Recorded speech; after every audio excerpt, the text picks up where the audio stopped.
pirates. Not the Somali ones, or that man trying to sell you a copy of Troy on a DVD-R in Wetherspoons in 2004. Oh no, not them. But of course the ones named after their beard colours. People like Redbeard, Blackbeard, and crikey, pirates' mothers had amazing foresight to call them that. Almost certainly the only occupation where you can swashbuckle.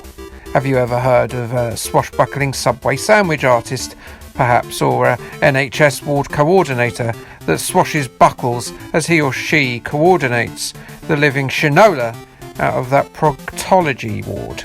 No, you haven't. They don't swashbuckle. It's literally only pirates. All of this, though, seems to come at a cost, though, as they're almost certain to lose a limb or an eye or develop a West Country accent. At least this is all stuff that the movies have told me. Movies, of course, like Cutthroat Island. Cutthroat Island features Geena Davis as pirate Morgan Adams as she hunts down map pieces from her scurvy, treacherous uncles, whereupon, of course, she can locate a huge stash of gold on the eponymous Cutthroat Island. Along the way, she meets conman William Shaw, played by Matthew Modine, and they set out to capture the bounty on this high seas comedic adventure. Note to pirates, hide more stuff on the low seas. No pirates seem to look on the low seas. It's always the high seas where all the adventuring and the treasure hunting occurs.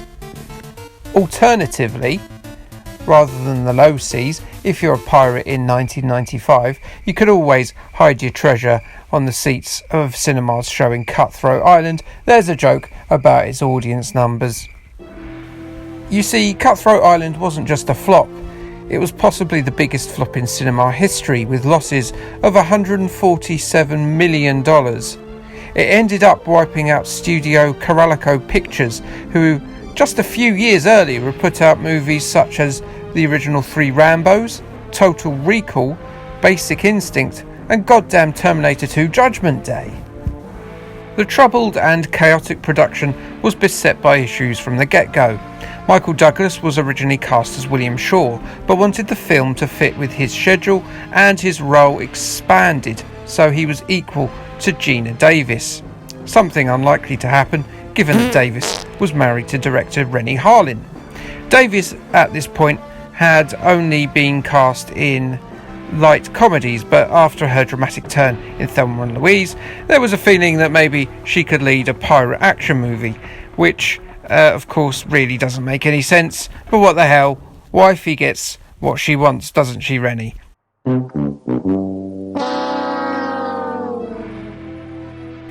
Oliver Reed originally had a cameo, but got fired after fighting in a bar and whacking out his Johnson in front of poor old Geena Davis. Oh, Oliver, you naughty cad. Other issues included a crew strike, sewage pipes exploding into a water tank that the actors were supposed to swim in, Harlin having to spend $1 million of his own money on script rewrite as Coralico continued to struggle, and worst of all, money was so tight that the actors themselves had to film their own stunts. Reviews were poor, the budget was spiralling out of control, and it ended up debuting at a very lowly 13th place in the US box office.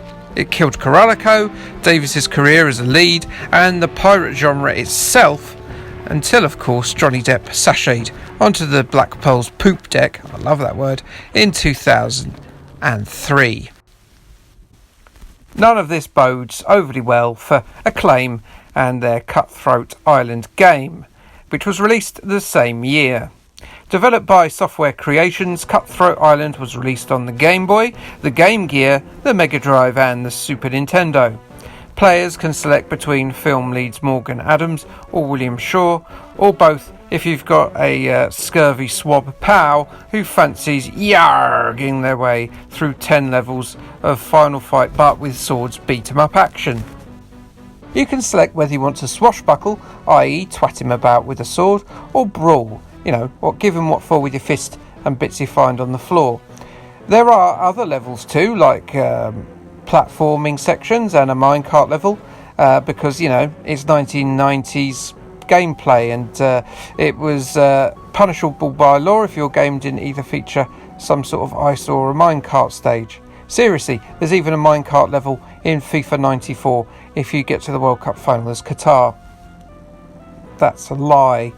It looks okayish, though Shaw's standing animation seems a little bit incongruous with the rest of the tone of the game.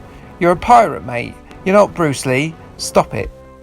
The backgrounds too are fairly underwhelming for a later day 16-bit title.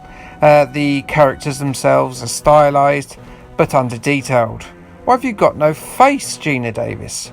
As such, the look doesn't really work, and the game doesn't look much different from a Master System game. The music is fine, actually. It's nice work, software creations there. You can have a biscuit for that. The game itself is playable when compared to sort of lower rent scrolling beat 'em ups at the time, you know, games like Growl or like Combat Tribe, say, and the swordplay mode is actually quite innovative. However, overall, Cutthroat Island isn't fit to lace the shoes of titles like Final Fight or Streets of Rage 2. New moves are unlockable, which adds some variety, but the ideas, as grand as they are, aren't implemented with the finesse that they deserve, standard with a rushed movie license. In addition to its issues, the game's sticking to the movie storyline sees the amount of levels truncated, so the game is very short. Reviews of the time were quite mixed, but mainly average to poor, with Meme Machines giving the Mega Drive version a very stinky 14 out of 100. Crikey, you don't see scores that often.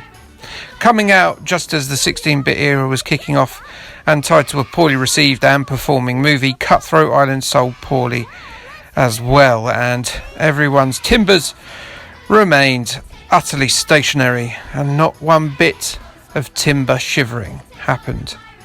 That's a joke about shiver me timbers. Okay, thanks, bye.